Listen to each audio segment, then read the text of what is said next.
Hey, it's been a while. Oh my gosh, it feels like I haven't been on YouTube in forever. Well, I am back with another video. Well, as you can tell, I've been gone for quite some time, mainly just because I've been busy doing stuff, other things, projects, work, just have no time to create more video. There's no excuses though, but it is what it is. But I am back today to talk about one topic that a lot of people have been asking me lately throughout my other social media, especially on Instagram, through messages, comments on my pictures and stuff. And the one question that everybody wants to be asking about is, what gear do I use? Now, before anything, gear shouldn't matter. Yeah, it's easy for me to say because now that I'm in a position where I have a better camera and stuff, but really, gear shouldn't matter. It shouldn't limit the way how you create. It shouldn't limit you from going out to do more things. It shouldn't limit the fact that you can take pictures or create videos, cool videos, with any sort of mediums. For example, your phone.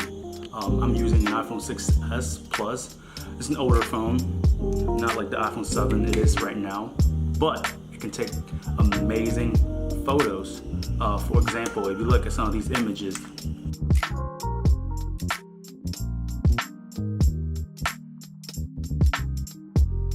those pictures are quite good, and I just took them directly on my phone, transport them into VSCO, the app on your phone, and just edit on there.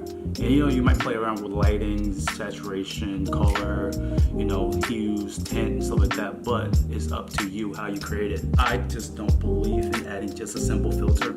I like to add it, adjust it to how I would like the image to look like. And most of the time it turns out pretty good with just an average iPhone. About a year ago, I took out some of my student loans money to purchase a DSLR. At the time, I didn't know too much about it. All I know was it can take a lot better photos than what my phone can.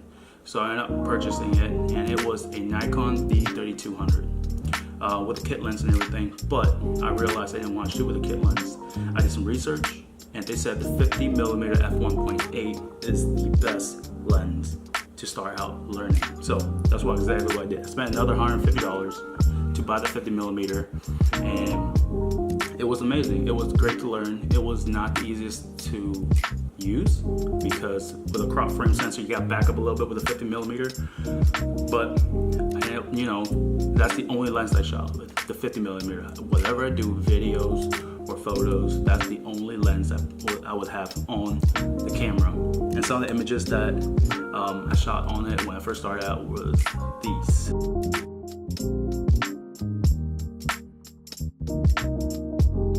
So I was using that for a few months. Actually, I was using that for a good 7 to 8 months. And then I realized I need something better. So then I saved money, I saved money to get a better camera. And then the Nikon D3200 was a smaller camera. The body was a little bit smaller, and I have a really big hand, so it wasn't the most comfortable camera to use. So what I then done was I saved enough money, about $1,000. Actually $1,100, and then I went out and bought a Canon 80D. And the Canon 80D is actually really cool because obviously if you watch Casey Neistat's vlog, you know that he uses that camera for a good amount of time. Broken a few, but that's just Casey though. But then I saw that image quality was just insanely sharp. The autofocusing was so good to the point where 90% of the time you don't even see him touching the touchscreen focusing. He just do it by itself, which is the exact camera that I'm shooting on right now. And I was like, I really want that camera, but it just came out at the time, so it was around $1,300 just for the camera body. So I was like, nah, I'll wait a few months. So then I waited a few months to save a little money, and the camera prices went down a little bit.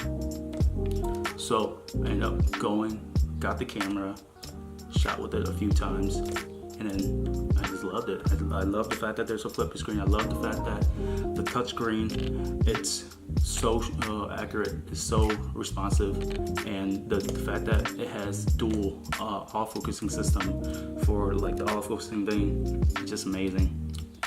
The camera body is actually a bit bigger, fits my hand very well. And I just love the way how Canon does the image raw processing. It's very, very sharp. So all the images I took with it are right here.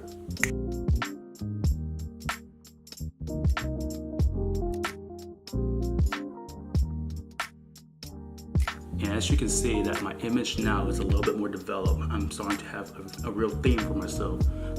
The way how I angle the shot, the way how I pose the model and stuff like that. And I even added grain to my images so that it has this vintage, this nostalgic effect to it. So it's not much of a, it's a simple basic filter. It's more of an expression. I've been having a blast with it. It's been a good few months with it, and I can honestly say that I wouldn't trade it for anything. And now let's talk about the real reason why I want to make this video. I can give you the exact same setup as some of the best photographers in the world, and I guarantee you will not get the exact same shots they can. Not a chance. Don't even think about it. It's 99% of the time is you. It's what you see through the camera. It's how you process the image in your head.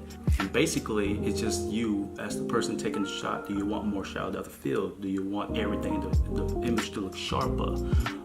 Do you want a blur effect to show motion? Do you want to stop time? It's pretty much everything and anything that you, the photographer or someone who's enthusiastic about taking photos, want to create out of the shot, not the camera. The camera helps, but it shouldn't matter as much. And that's pretty much it. I hope this was a quick video that pretty much described why camera gear shouldn't matter when it comes to the process of you taking photos and stuff. And as always, if you like it, give it a thumbs up. Follow, hit the follow button over there somewhere. I think it's over there. And I'll see you guys in the next video. Peace.